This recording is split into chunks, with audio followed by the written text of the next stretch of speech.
Hey, what's up? It's Jim, and today I'm going to talk about Annihilation.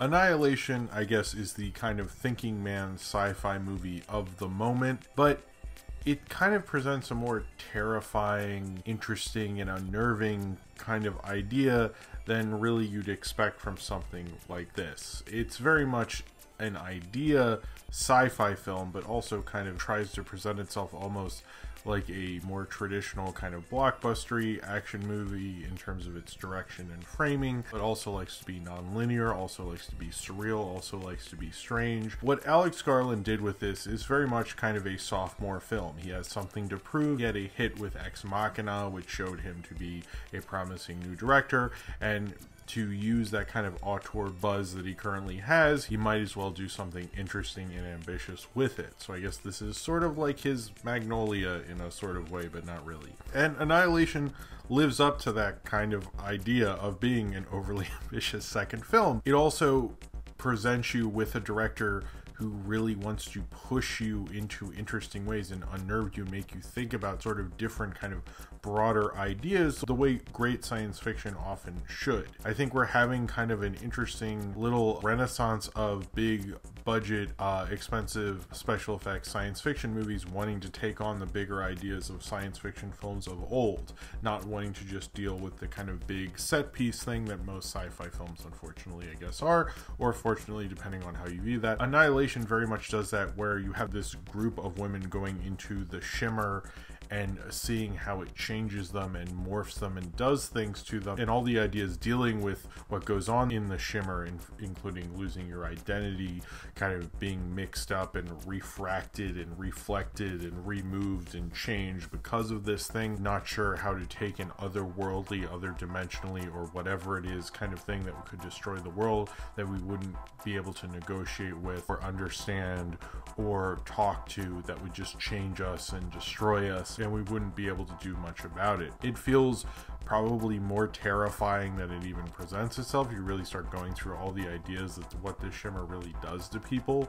It almost sort of plays like both Hearts of Darkness or, you know, Apocalypse Now and 2001, and that might sound like sort of basic bitch film school kind of titles or something, but I think Alex Garland has a lot of fun playing within that. He definitely is very interested in nature, almost like people have often said Tarkovsky, and I think Tarkovsky really likes showing nature. He really likes showing the forest. He really likes showing the beauty and the danger and the wonder of nature, and this does as well, but it kind of shows you the kind of otherworldly view of nature. Now nature and Mother Earth and all these chemicals that we can't control can certainly change things through evolution, through, you know, what it can do to people, and kind of the madness that happened to everyone else who went in this thing. I don't think this film disappoints within that. It also kind of plays with all these like kind of usual narrative ideas and has fun with them. The whole idea that Natalie Portman is telling what happened in the Shimmer, but it's sort of interesting. You could say, oh, well, she's an unreliable narrator, and I guess that's what we do if there's any narrator. Like, how do you know she's totally reliable? And like, how do I know you're paranoid as fuck? But it's not just that. Because she went into the Shimmer, she lost her mind. What did it do to her? What came out of that? Was that even her anymore? And how do we know? We actually never see her talking in that interview. We just see him responding and reflecting on sort of what we saw, but not entirely. It's not like the guy says like, oh, and then in the one scene where this thing happened. So it kind of makes you think maybe she's not telling him exactly that. Maybe she's remembering it. Maybe that's what she can remember from that, you know. Maybe that is really what happened. We don't really honestly know. It kind of goes beyond the unreliable narrator kind of like theory or whatever. It goes into this whole idea of like, how much of this do we even know that she knows, and how much of it maybe is it changing what she understood about it. I think Alex Garland likes to play with all these ideas. Let your thoughts be provoked by it. And I think that's what's so interesting and amazing about Annihilation. It's kind of interesting how unnerving this film has this natural unnatural, unnerved sense to it. As soon as they go into the Shimmer, it felt weird and strange and like they shouldn't be there and like something evil is going to happen to them. And he really kept that going throughout almost the entire film, that threat going on throughout it. I loved how Alex Garland, he's known for working well with actors. Certainly he helped launch Alicia Vikander, probably even more so than the film that she won an Oscar for. Does anyone remember The Danish Girl? Annihilation shows he's really good with actors. Particularly, I thought Natalie Portman gave one of her best performances in a long time, as well as Jennifer Jason Leigh was very good. The whole cast, really, there wasn't anyone I didn't like, but particularly I thought Gina Rodriguez, who's probably not really known for this type of a movie, and I thought she was actually really, really good in this role. She really showed a lot of personality and fervor, tenseness she needed to show in this role. Tessa Thompson was a little more toned down than she usually is, but she's such a talented actress that it worked for. And Tuva Nafoni, who I don't really know what I've seen her in, but she was alright too.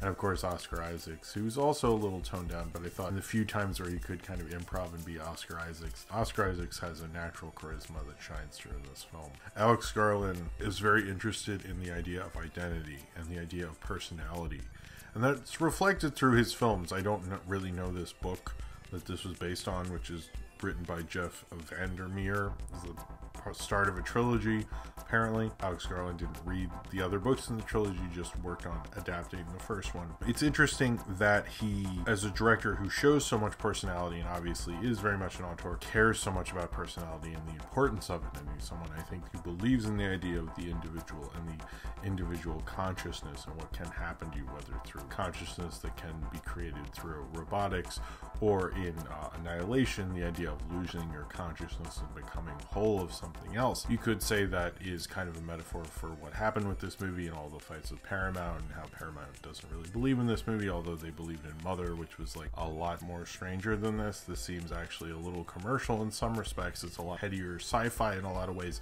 but still I think you could probably sell this, although I don't know how well this is going to do at the time I shot this review, but you know, who knows. It is interesting, like becoming a whole of something else, changing, and the horror of being just taken on by something whether you wanted to or not.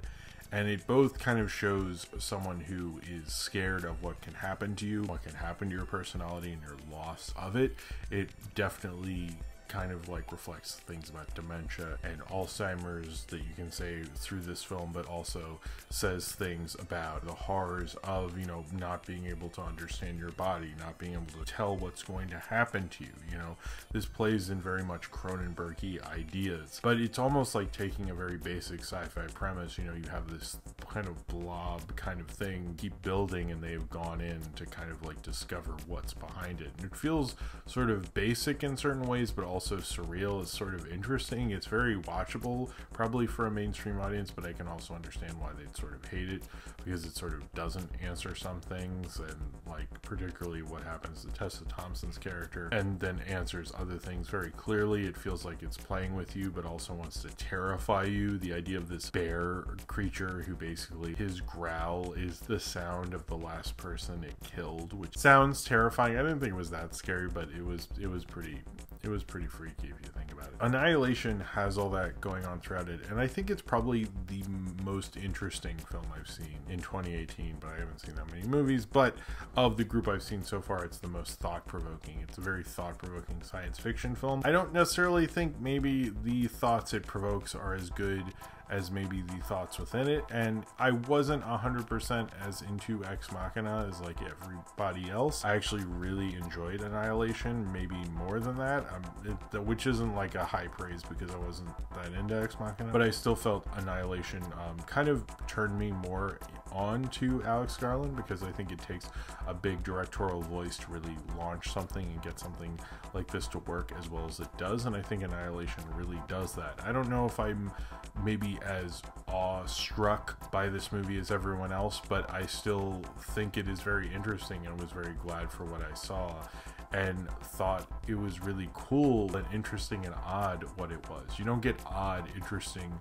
strange sci-fi on this kind of level very often. I appreciate it definitely for that, but I also appreciate it for all the thoughts going on within it. This would probably hold up to many repeat viewings, because it feels like that this film makes you think about what it would be like for nature and things that morph together and don't really belong to be together become together, whether they wanted to or not, what that would do to you, what like the kind of the idea of being in this area could turn you inside out and turn you mad and turn you into, you know, all these other plant life or creature or whatever, or they could morph within it, or you could just morph within the area itself, is just like absolutely terrifying and interesting and odd and strange and feeling like an other dimensional thing that us as humanity isn't used to whatsoever. That takes a certain kind of director that can show that ambiance, that can have that ambiance and that feeling in this film, and it very much is.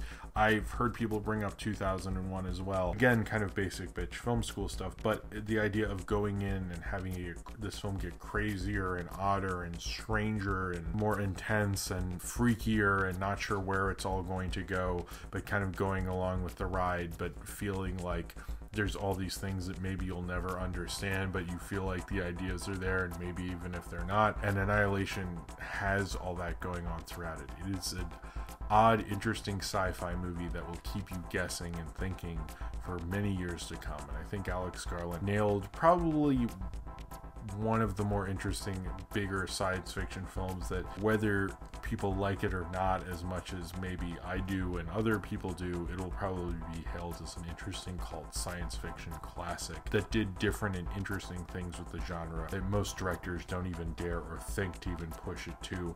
Alex Garland kind of showed himself as a new, incredibly interesting, incredibly odd, incredibly thought-provoking kind of science fiction auteur who's ready to play with the kind of science fiction ideas that most just want to have just big explosions with. It seems like Alex Garland's sort of down with those explosions also, but he at least wants to have fun and make you think about the ideas within, while he also watches some explosions and interesting big budget things happen as well. That's a very interesting middle ground for him to play within, and it's a very interesting journey for us to go on as viewers as well. So if you have seen Annihilation and you would like to talk about it, then comment below in the comments and subscribe if you would like to.